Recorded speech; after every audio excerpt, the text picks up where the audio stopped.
kalau Jokowi diperpanjang 3 periode tanpa pemilihan, diperpanjang tahunnya, maka anggota DPR juga kan ikut kan? Karena sama-sama. Usia dia malu, karena dia akan dapat tambahan kekuasaan yang tidak berdasarkan pilihan rakyat. Padahal demokrasi bilang, Undang-Undang Dasar kita bilang, semua pemerintahan, semua dalam segala level harus dipilih secara demokratis. Artinya ada pemilihannya, bukan ditunjuk dan diperpanjang.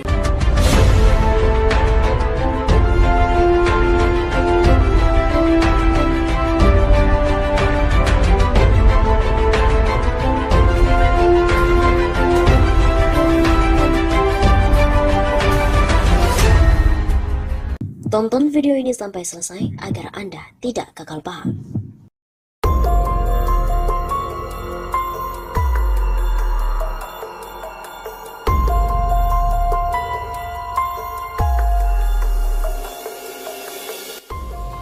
Ini yang dikhawatirkan setelah Jokowi tidak lagi jadi presiden. Selesai dengan Undang-Undang Dasar 1945, masa jabatan Jokowi sebagai presiden berakhir pada 20 Oktober 2024. Tidak bisa dipilih lagi untuk periode ketiga. Tidak bisa pula diperpanjang melalui penundaan pemilu.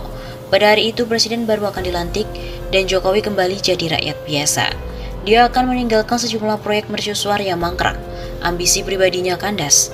Lalu apa yang akan terjadi setelah Jokowi turun?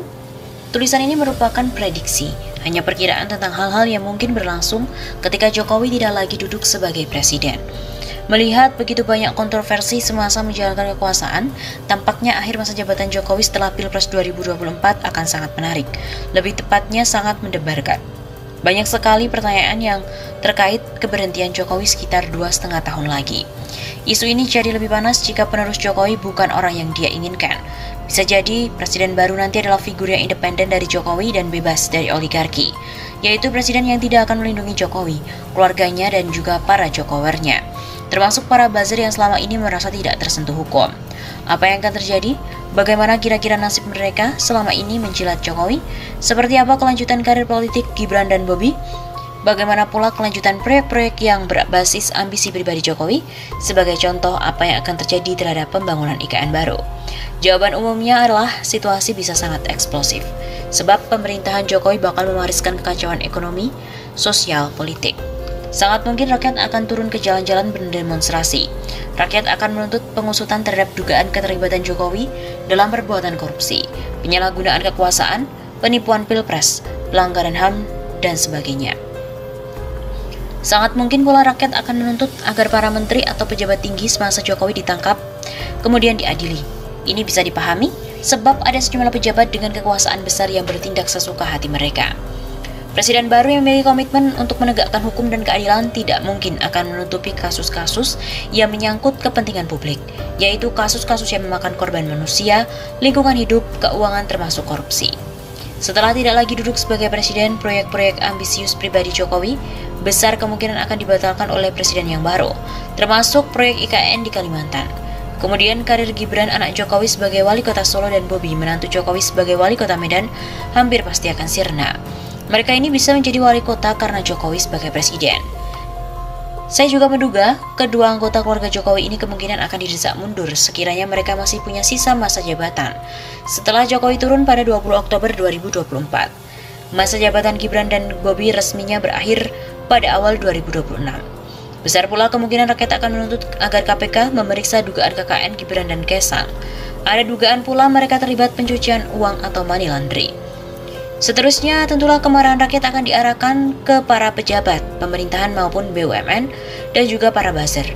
Mereka ini akan ikut terancam jika Jokowi gagal mendapatkan perpanjangan masa jabatan atau periode ketiga. Bisa dibayangkan tak apa yang akan terjadi terhadap orang seperti Denny Siregar, Abu Janda, Ade Armando, Muhtar Ngabalin, dan lain-lain. Mungkinkah mereka akan dikejar-kejar oleh massa rakyat? Wallahu a'lam.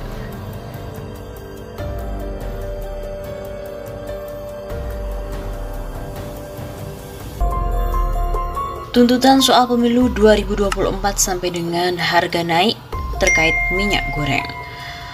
14 hari waktu yang diberikan oleh Aliansi BEM seluruh Indonesia untuk jawab persoalan tersebut. Masa aksi demo yang tergabung dalam Aliansi Badan Eksekutif Mahasiswa Seluruh Indonesia ditemui oleh tenaga ahli Kantor Staf Presiden atau KSP saat melakukan aksi demo di depan Istana Negara Jakarta pada Senin 28 Maret yang lalu. Sebelumnya BEMSI sempat diundang untuk masuk ke dalam Istana Negara, namun mereka dengan tegas menolak undangan tersebut karena menginginkan pertemuan tersebut disaksikan oleh rakyat langsung. Pertemuan antara Aliansi BEMSI dan juga KSP dilakukan di depan Istana Negara. Aliansi BEM menyampaikan beberapa sikap dan tuntutannya kepada pemerintah soal permasalahan yang terjadi selama ini. Ada 6 tuntutan yang disampaikan kepada KSP, diantaranya terkait dengan permasalahan ketahanan pangan, kinerja menteri, pemilu 2024, perpanjangan masa jabatan presiden, undang-undang IKN dan juga pemenuhan janji-janji kampanye. Dikutip dari redaksi CNN.com, Koordinator BEMSI Lutfi Yufrizal menyampaikan dengan tegas memberikan waktu 14 hari untuk menjawab tuntutan yang disampaikan. Hari ini menjadi tanggung jawab orang yang menemui kita terkait 6 tuntutan kami kasih waktu 14 hari kawan-kawan, kata Lutfi Yufrizal dari atas mobil komando di kawasan Patung Kuda, Jakarta Pusat. Dalam aksi demo BEMSI kali ini, Lutfi merasa kecewa karena tidak ditemui langsung oleh Presiden. Hari ini kami sampaikan kecewa pada Presiden karena enggan menemui rakyatnya, ujar dia. Wandi Tutorong, tenaga ahli KSP yang menemui langsung masa aksi demo, mengatakan telah mendengarkan semua tuntutan mahasiswa dan segera akan menyampaikan pada Kepala Staf Presiden Muldoko. Kantor Staf Presiden sudah menemui rekan-rekan mahasiswa, sudah menyampaikan tuntutannya terkait soal kelangkaan minyak dan juga IKN dan juga soal konstitusi. Saya kira kami sudah mendengarkan semuanya dan kami juga tentu pemerintah sedang menyiapkan berbagai kebijakan soal itu. Saya kira sudah cukup mendengarkan itu, nanti kami sampaikan pada pimpinan. Begitu jelasnya.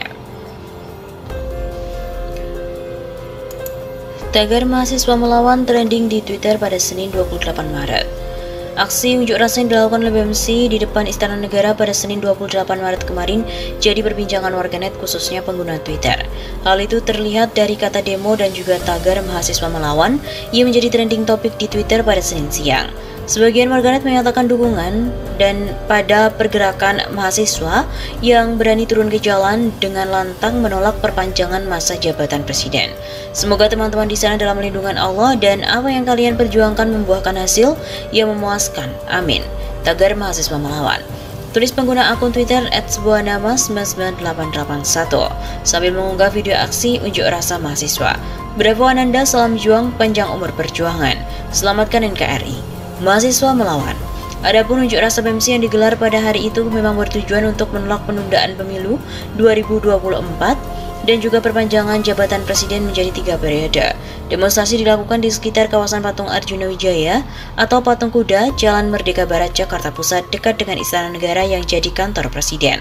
Selain itu, BEMSI juga menuntut pemerintah agar mengkaji ulang Undang-Undang IKN sebab terdapat pasal-pasal yang dianggap masalah dalam aspek lingkungan, hukum, sosial, ekologi, politik, ekonomi, dan juga kebencanaan.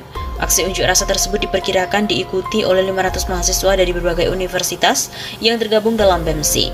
Pantauan dari redaksi Kompas.com, saat ini sejumlah aksi massa di mana saat itu telah memadati kawasan sekitar Patung Kuda dan juga aparat kepolisian tampak berjaga-jaga mengamankan lokasi demo. Penundaan pemilu dan juga perpanjangan masa jabatan presiden yang diwacanakan sebelumnya dilontarkan oleh Ketua Umum PKB Muhaimin Iskandar. Beberapa hari kemudian diikuti oleh Partai Golkar dan juga Partai Amanat Nasional dengan narasi yang sama.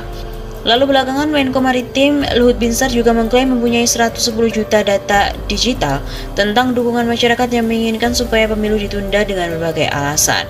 Salah satunya adalah untuk menjaga proses pemulihan perekonomian. Akan tetapi Luhut menolak membuka data itu pada masyarakat. Menko Polhukam mengatakan pemerintah tidak pernah membahas soal penundaan pemilu dan juga perpanjangan presiden.